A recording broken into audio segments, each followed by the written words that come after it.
समेत एशिया के सभी देशों में कैंसर की बीमारी बीते कई सालों में तेजी से बढ़ी है।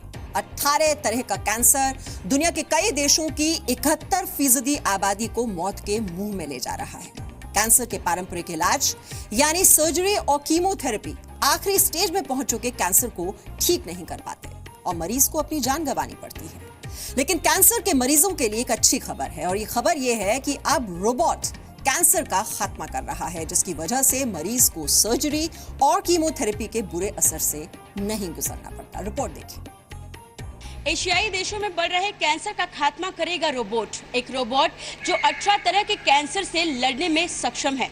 न कोई सर्जरी न रक्तस्राव, महज 2 सुइयों के सहारे कैंसर का खात्मा। ये है मुंबई में रहने वाले योगेश जयंतीलाल जैन। फरवरी महीने में चीन के एक अस्पताल में इन पर कैंसर की रोबोटिक सर्जरी ट्रीटमेंट की गई है।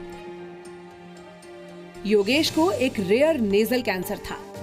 कैंसर की गांठ के लिए पहले ही मुंबई में योगेश की सर्जरी की जा चुकी थी, लेकिन सर्जरी के बाद कैंसर दोबारा गर्दन के पास और हाथों के नीचे तक फैल गया था।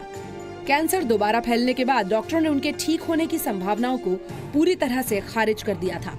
योगेश की इम्यूनिटी लगातार गिर रही थी, लेकिन कैंसर का इलाज करने वाले रोबोट ने योगेश को नई जिंदगी दी। जो लास्ट ईयर मेरा ऐसा पीरियड था कि बस मेरी लाइफ एंड होने वाली है आफ्टर जिन फैब में हम यहाँ पे, तो अभी ऐसा लगा कि अभी मेरी लाइफ एक्सटेंड हो चुकी है काफी टाइम। आपको बताएंगे कि कैसे रोबोट योगेश को मौत के मुंह से निकाल लाया, लेकिन उससे पहले हम आपको योगेश जैसे एक और खुशनसीब शख्स से मिलवाते हैं, जो कैंसर को मात देकर आज नई जिंदगी की ओर बढ़ रहे हैं। केरल के टीडी अहमद लिवर कैंसर से पीड़ित हैं। लिवर का कैंसर उनके फेफड़ों तक फैल गया है। इसके बाद उनके बेटे ने सर्जरी वाले कैंसर ट्रीटमेंट के बजाय रोबोटिक सर्जरी के जरिए कैंसर का इलाज करने का फैसला किया। ऐसा एक एडवांस चाहिए था कि जो कीमो छोड़ के, क्योंकि कीमो इंसान को मार देता है, तो इसलिए कि जो कीमो छोड़ के क्या ट्रीटमेंट है बोल के ढूंढ के इधर पहुंचा। Like cryo surgery, CD implantation, इनके इम्यूनोथेरेपी, लाइक ऐसा। योगेश और टीडी अहमद की तरह अब कैंसर के मरीज पुराने ट्रीटमेंट की जगह रोबोटिक सर्जरी को तवज्जो दे रहे हैं। इंडिया से ज्यादा करके जो आने वाले पेशेंट्स है वो ओरल कैंसर के पेशेंट्स हैं। As oral cancer is very common in India, तो हमारे पास भी सबसे ज़्यादा ओरल कैंसर ही आते हैं। बट अगर अभी की बात आप करोगे तो अभी मेरे पास लीवर कैंसर के भी पेशेंट है, लंग कैंसर के भी पेशेंट है, पैनक्रियाटिक कैंसर के भी पेशेंट अभी एट प्रेजेंट हॉस्पिटल में है। ओरल कैंसर का भी एक पेशेंट है।